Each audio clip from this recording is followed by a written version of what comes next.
Welcome back to the ancient and esoteric Order of the Jackalope, the secret society / podcast devoted to sharing strange stories and amazing facts. I'm your host, number 13, and this week's episode is not one of mine. I may have stopped emphasizing this fact, but we are always open to new initiates. If you want to share a strange story or amazing fact with the world, just contact us. We will work with you to make it happen. One of the very talented people who have taken us up on this offer is initiate number 42, Alex Baumans. Alex is pathologically interested in anything unusual and obscure. He's a closet goth, armchair general, and amateur theologian. His favorite animals are ducks, octopodes, and pigs. You will also find him surprisingly knowledgeable about K-pop girl groups. Alex is responsible for previous episodes like Independent by Accident, about the tiny non-nation of Neutral Moresnet, Steampunk Google in the World City, about Paul Hotelet and his attempt to categorize all of the world's knowledge, and Your Eyebrows Will Grow Back, about an early attempt to sell commercial rocket packs. Today, he's back with the ghoulish story from French history. Let's get to it. Hey, future number 13 here, interrupting past number 13. I knew I forgot something, and that was my usual disclaimer that this episode has a lot of French, and my French pronunciation is awful. Take this, for example. While editing this episode, I had the realization that I was consistently mispronouncing the name of the city of Verdun. I could go back and re-record the entire episode, or individual lines, but it is late, and that will be awkward, and so I am just leaving it as it is and adding this last-second disclaimer. So if you catch me mispronouncing anything else, yell at me, and I'm sorry. Episode number 116, The Marshal is Missing, presented by number 42. It was the wee hours of the night of the 19th and 20th of February 1973, and strange things were happening in the cemetery of the IIIe, a small island in the Bay of Biscay off France's west coast. A group of men had gathered around the cemetery's most famous grave, the one belonging to Marshal Philippe Pétain, the leader of France's pro-fascist Vichy regime during World War II. Michel Dumas, a respectable undertaker from Paris, wondered what he had gotten himself into. When he agreed to provide the technical expertise necessary to open the grave, he had been assured that the cemetery was remote and secluded. It turned out there were houses right next to the cemetery wall, and even worse, it was overlooked by the local gendarmerie. The grave proved to be more difficult to open than anticipated. The joints were tough and had been painted over, making them hard to find in the dark. Dumas had tried attacking them with a digging bar, but made no progress, only frightening noises. Hubert Massol, the leader of the expedition, later recalled, "In the stillness of the night, the hollow burial chamber made the blow sound like a gong. At the time, I was certain that everyone on the island was sitting up in bed, wondering what the noise was." Fortunately, the islanders proved to be sound sleepers. Nothing stirred except for a dog that started barking. Dumas circled the grave, looking for a better place to make an opening, when he was surprised by a deafening crash. Massol, a veteran of the Algerian War, had made an executive decision. "I could see that doubt was setting in. I had to take action to keep the operation moving forward." He picked up the digging bar and struck the monument as hard as he could. Dumas rushed around to see what was going on and realized the blow had punched a fist-sized hole in the grave, which they could use to insert wedges and lift the slab aside. When Massol finally saw the coffin, he gave a smart salute and solemnly said, "Marshal, here we are," the first words of the hymn that had served as an unofficial national anthem for the Vichy regime. Now he could finally fulfill Petain's dying wish, to be buried in Douaumont on the battlefield of Verdun, alongside the troops he had led to victory in 1916. What drove these people to open a grave in the dead of night? Marshal Philippe Pétain, one of the most divisive figures in the country's modern history, whose legacy was still troubling the French political landscape decades after his death. He had been a bona fide World War I hero. When the Germans attacked Verdun in 1916, Pétain was in command of that sector and had halted the enemy offensive. When the French army mutinied in 1917, he was appointed commander-in-chief and called upon to restore the situation, which he did by, among other things, improving the living conditions of soldiers at the front and promising a halt to suicidal offensives, like the disastrous Spring Campaign of 1917 that had sparked the mutiny in the first place. He kept his promises and became the rarest kind of World War I commander, one who was careful with his soldiers' lives. Careful is, of course, a relative term in this context, but Pétain was keenly aware of the impact of technology on the modern battlefield. He relied on overwhelming firepower and new weapons like tanks to minimize French losses. This had earned him the undying loyalty of his veterans. When the Third Republic fell to Nazi Germany in 1940, Pétain seized control of the government and signed an armistice with the invaders. He then became the head of a fascist dictatorship based in the town of Vichy, and for all intents and purposes, France became a puppet state of Nazi Germany. After the war, Pétain had been condemned to death for high treason, but in view of his advanced age, the sentence was commuted to life imprisonment. He was exiled to a fortress on l'Île d'Adieu. When he died there in 1951, he had been buried in the local cemetery, an exile even in death. One factor that complicated Pétain's legacy was that he had been, technically, the legitimate head of state. He had been appointed head of the French government under the Third Republic, then engineered a vote in Parliament that gave him wide-ranging powers. Those decisions had been made under duress in the immediate aftermath of a terrible defeat, but the fact remained that legally Pétain had been voted into power. He wasn't some Nazi stooge imposed on the country by the Germans, like the leaders of other occupied nations. In fact, he didn't know his position to the Germans at all. To the more legalistically minded parts of society like the judiciary, the armed forces, and the bureaucracy, that counted for a lot. His coup d'etat also led to one of those curious episodes that give French politics their peculiar flavor. Pierre Laval, later infamous as one of the most pro-Nazi Vichy leaders, was the driving force in ensuring that the députés voted correctly. When he announced to Pétain that it had all gone according to plan, he opened with, "Marshal, you now have more power than Louis XIV. To which Pétain replied, "In that case, you will have to provide me with favorites." Petain's reputation as the savior of the French army in World War I was difficult to reconcile with his role as an arch-traitor in World War II. Numerous excuses were put forward to explain his behavior. One popular theory was that by 1940 Pétain was too old to fully understand what was happening, that he was merely a figurehead being manipulated by Nazi supporters like Pierre Laval. Another popular theory was that Pétain was only biding his time, keeping France's military as intact as possible so it could participate in the country's eventual liberation. These excuses turned out to be mere wishful thinking, but they were widely believed at the time. There was a widespread sense that, whatever his sins, Pétain deserved some public recognition for his valorous service in World War I and his position as a former head of state. When his wish to be buried in Verdun was ignored, many saw it as a vindictive and vengeful act by the new French Republic. If Pétain's descendants had kicked up a fuss, things could have been very embarrassing for the French state. But the state got lucky. Pétain had married late in life and had no children. However, his wife did have a son from a previous marriage. After Pétain's death, his widow and stepson stood to inherit, but were opposed by Pétain's biological relatives, notably his sister and her children. This meant that the Pétain descendants were split into two opposing factions who disagreed on everything as a matter of principle. French politicians were aware that their treatment of Pétain was not popular, especially among the more conservative part of the population. During presidential elections, candidates often made vague promises about transferring the Marshal's grave to Verdun as a way of courting right-wing voters. However, they knew that any official recognition of Pétain would be construed by the extreme right as a tacit rehabilitation of the Vichy regime, and nobody really wanted to go there. These promises were quickly forgotten after the elections. After years of empty promises, when the elections of 1973 approached, a Pétainiste group decided to take matters into their own hands. By 1973, Pétainism had resurfaced as a factor in French politics. After the Marshal's death in 1951, the Association pour la défense de la mémoire du Maréchal Pétain, or ADMP, was created.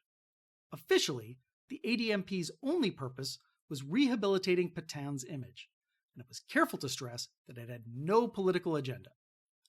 To most outside observers, though, the ADMP looked very much like a club of right-wingers and fascists longing for the good old days of the Vichy regime. In the 1960s, the backlash created by the war in Algeria and opposition to de Gaulle transformed the group from a nostalgia club into a more contemporary political movement. One of the most divisive questions for the French in that era was who had made the right call in June 1940, de Gaulle, who wanted to continue the fight, or Pétain, who had asked for an armistice. This led to the formation of Gaullist and Pétainiste camps. The division between the groups eventually became less and less about the actual events of June 1940 and more about the political positions of both men in general. If you didn't like de Gaulle for whatever reason, you became a Pétainiste, and vice versa. So when de Gaulle agreed to Algerian independence, many hardline colonialists naturally drifted towards the Pétainiste camp. The Marshal had died before the Algerian War broke out, and so had never taken any official position on the matter. However, for anti-Gaullists, it seemed only natural to rally under the banner of Pétainism. Also, from what we know of the Marshal, it was a safe bet that he would be pro-colonialism. The Algerian War was a very traumatic experience for France. The French colonial empire had really only come into being in the late 19th century, but the conquest of Algeria had started much earlier in the 1830s. By the 1840s, the coastal area had been effectively annexed by France and even organized into départements. By the 1950s, a thriving French community had been established for generations, counting Albert Camus as one of its most famous members. Algeria was seen by many as an integral part of France, unlike remote possessions like, say, Laos or Madagascar. For many, giving Algeria its independence was giving up French soil to savages.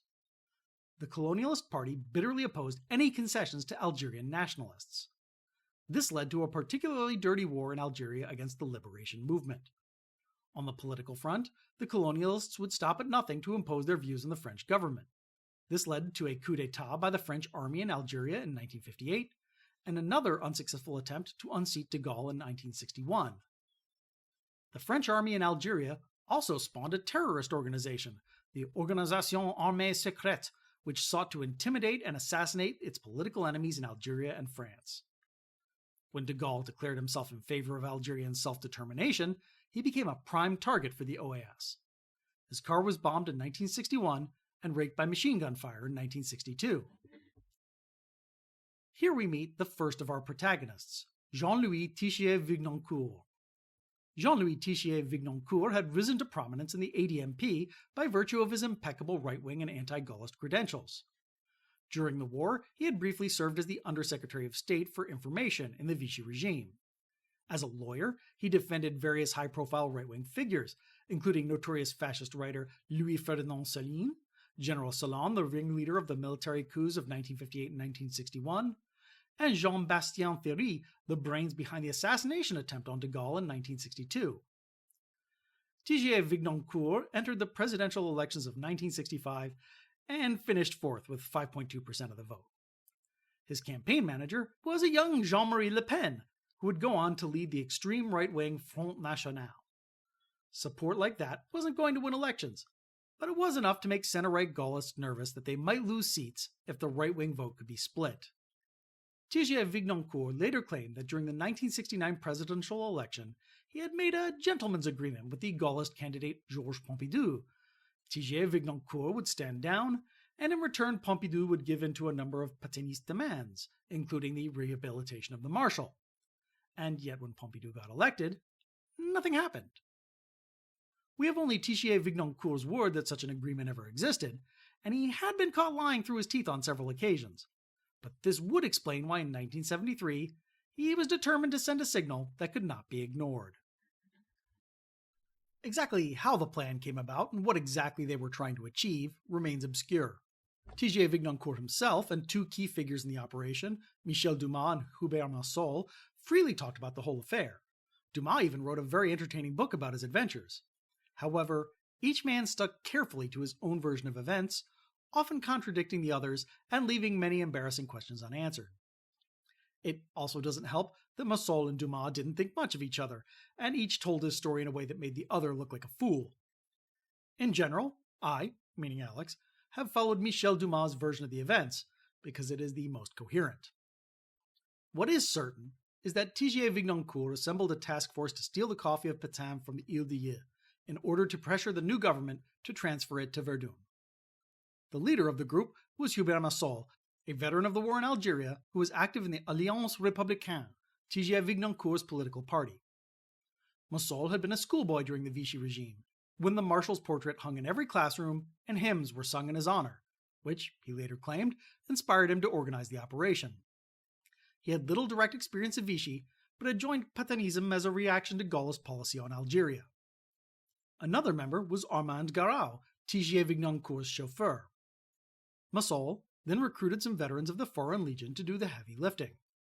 As in any good heist, you need an expert to open the safe, or in this case, the grave. This was where Michel Dumas came in, a respectable undertaker to the conservative Catholic elite of Paris and a good friend of Thigier-Vignancourt. A plan was hatched. In January 1973, French legal circles were surprised to learn that Thigier-Vignancourt, celebrity lawyer and former presidential candidate, will be traveling all the way to Nantes to litigate a dispute about chickens. His trip provided an excuse to visit the southwest coast of Brittany. From there, he could discreetly conduct reconnaissance of the IIIe and report back to Dumas, so the undertaker could assemble the necessary equipment. As Dumas was later to discover, Thigier-Vignancourt had left out some key elements, like the gendarmerie, out of his report. Timing was critical. The IIIe's only connection to the mainland was by ferry, and the sailing times were determined by the tides. The conspirators needed to pick a date where they could complete their operation in total darkness and catch an early ferry that would get them back on the mainland by dawn. By happy coincidence, the most suitable date was the weekend of February 19th, the anniversary of the German attack on Verdun. To provide a cover story, the conspirators contacted Solange Bosch, a market vendor. First, Armand Garau rented a van and picked up the equipment from Dumas.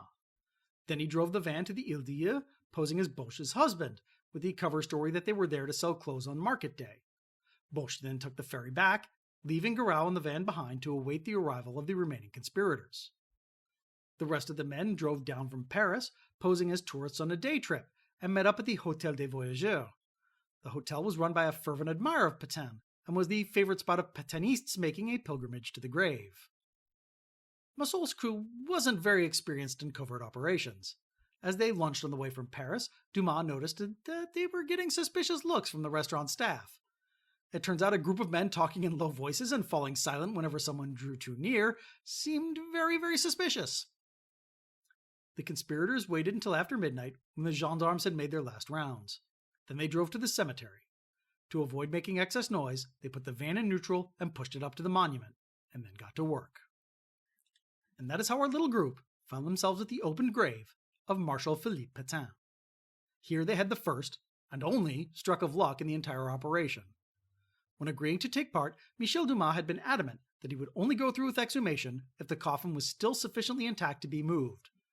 When a coffin is put in the ground in a vault, the bottom tends to rot away first, making later removal next to impossible. Here, the coffin of the Marshal had been placed on stone supports, and looked as new as the day it had been sealed away. This made it easy to attach straps and lift it into the van. Next came the question of repairing the monument.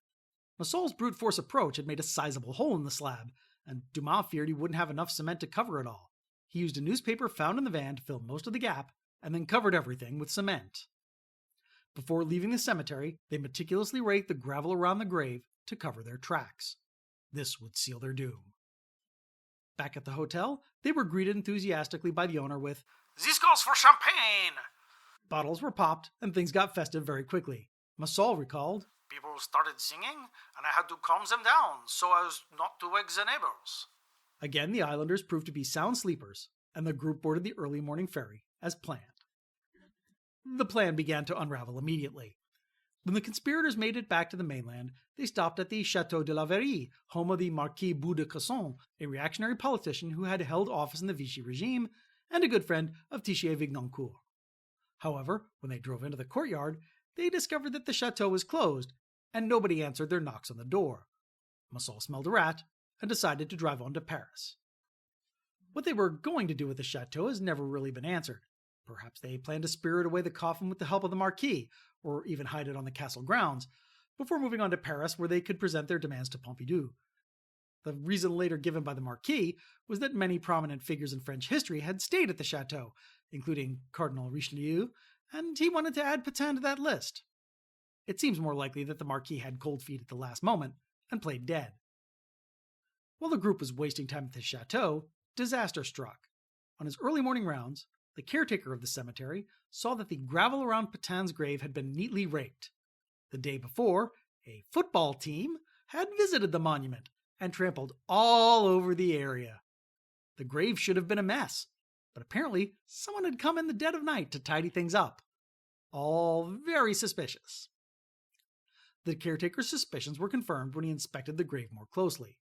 He saw the damage to the slab and noted that the cement on the joints was still wet. He immediately raised the alarm. The news spread like wildfire. On their way to Paris, the conspirators heard over the radio that the theft had been discovered. The authorities correctly guessed the ultimate goal of the operation and wasted no time putting up checkpoints on the approaches to Verdun. The conspirators now had no other option but to return to Thigier-Vignancourt in Paris and decide on a new course of action. While driving through Paris, Massol made a point of taking the van down the Champs-Élysées as an echo of Petain's victory parade in 1919. Massol and Dumas held a quick war council with Thigier-Vignancourt. Their first priority was to hide the coffin somewhere safe and ditch the van. Thigier-Vignancourt suggested a friend who had a garage box in the suburbs of Paris. The coffin was duly deposed there, but not before Dumas secretly carved his initials in the wood. Massol then abandoned the van. It had been agreed that when things went south, Massol would take all the blame and claim he had been acting on his own initiative. This would leave Thigier-Vignancourt free to defend the other conspirators in court. Things went from bad to worse quickly.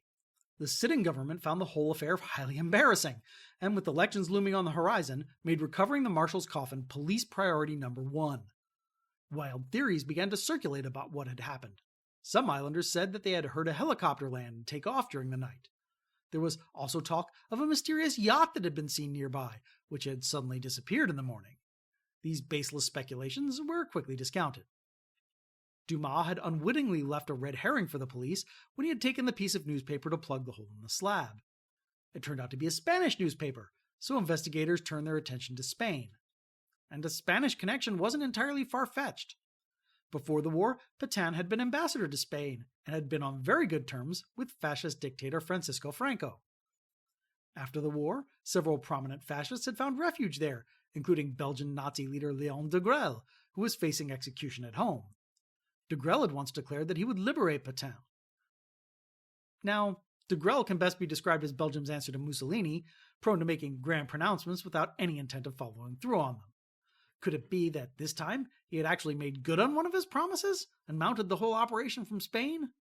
The Spanish trail went nowhere, but for a time there was heightened security along the Spanish-French border, adding a layer of international drama to the whole affair. The police correctly assumed that the coffin must have left the island on the first ferry out, so they took a careful look at all the vehicles that had booked passage.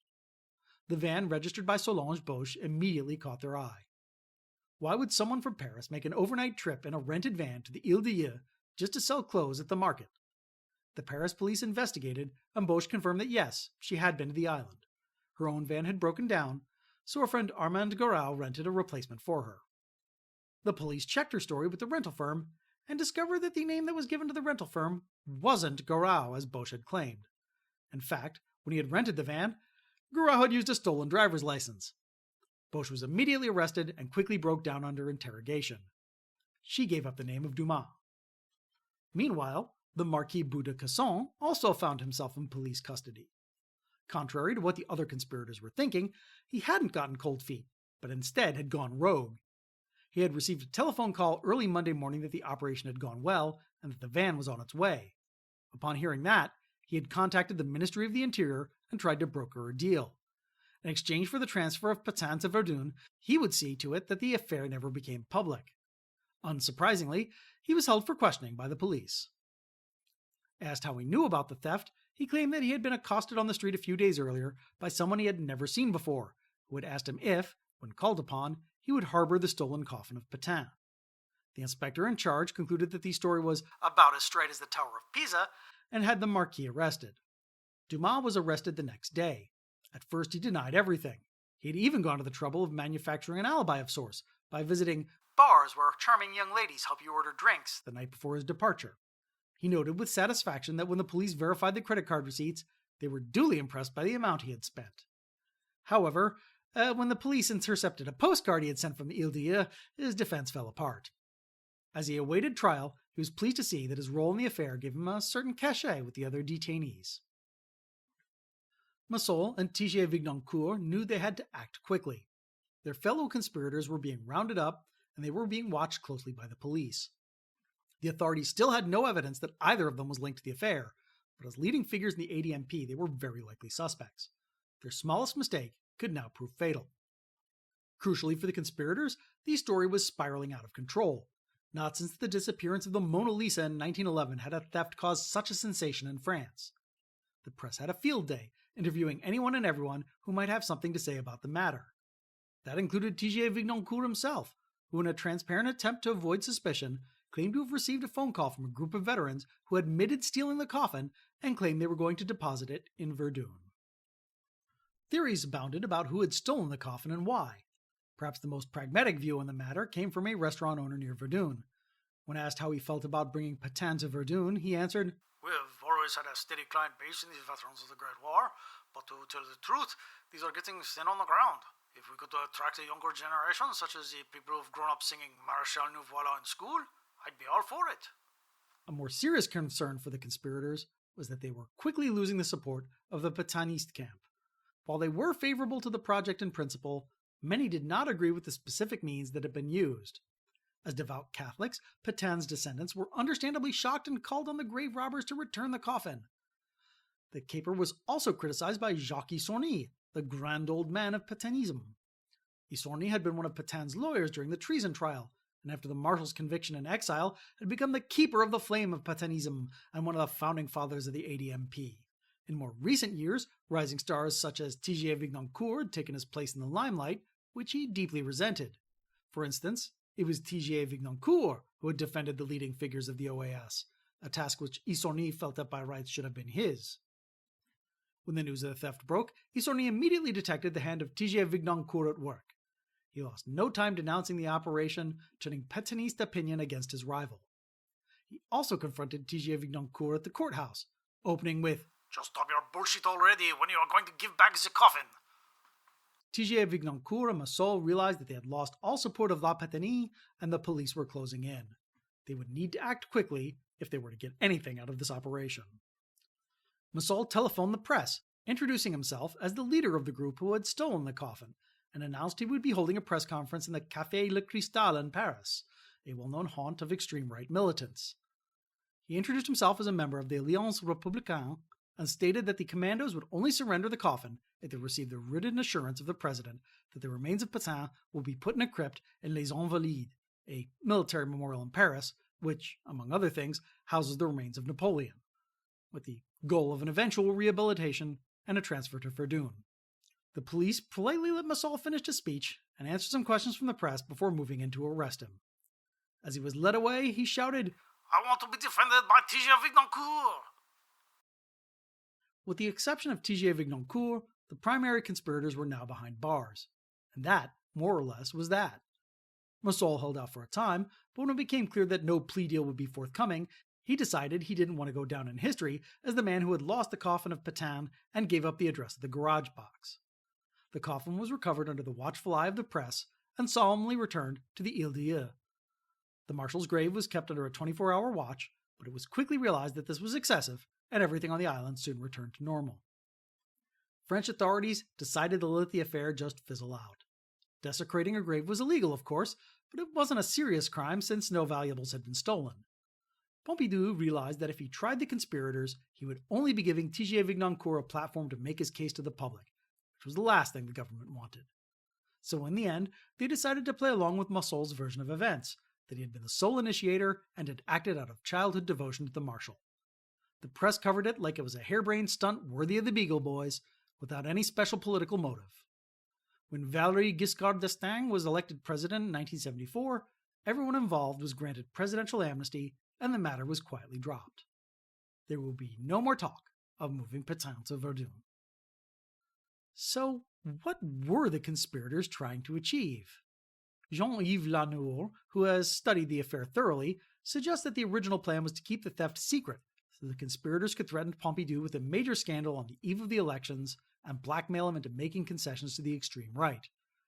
This would also allow Pompidou to take the credit for transferring Pétain to Verdun, without making it seem like he was giving in to political pressure from the far right. This is plausible, if unprovable. It's also the same deal that the Marquis Bou de Casson had proposed. This supports the theory that the original plan had been to hide the coffin in his chateau, as that would have given the Marquis easy access to Pétain's remains. In any case, it would have been prudent of him to have organized some kind of reception committee for the conspirators. Of course, once the theft was all over the headlines, this plan went out of the window. There was no way that Pompidou could be seen as capitulating to Pétainist demands. What is certain is that the authorities did their utmost to avoid involving Thigier-Vignancourt directly. For anyone who was familiar with Pétainist circles, he was the most obvious suspect. The police thought so too, and when Maréchal and Dumas arrived at his apartment, they found it was already under surveillance. And yet, even when the police had arrested Hubert Maréchal, the well-known associate and henchman of Thigier-Vignancourt, Michel Dumas, his close personal friend, Armand Garau, his chauffeur, and the Marquis Bout de Casson, also a member of his inner circle, Thigier-Vignancourt was still left alone. The authorities clearly didn't want to give the affair any political overtones.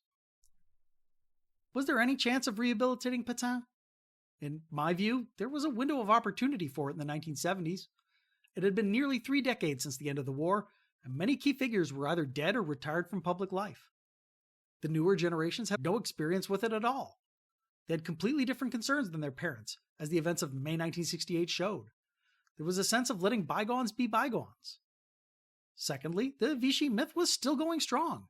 The idea was that by maintaining a separate administration from the German occupiers, Vichy had shielded the French population from the hardships of direct German rule.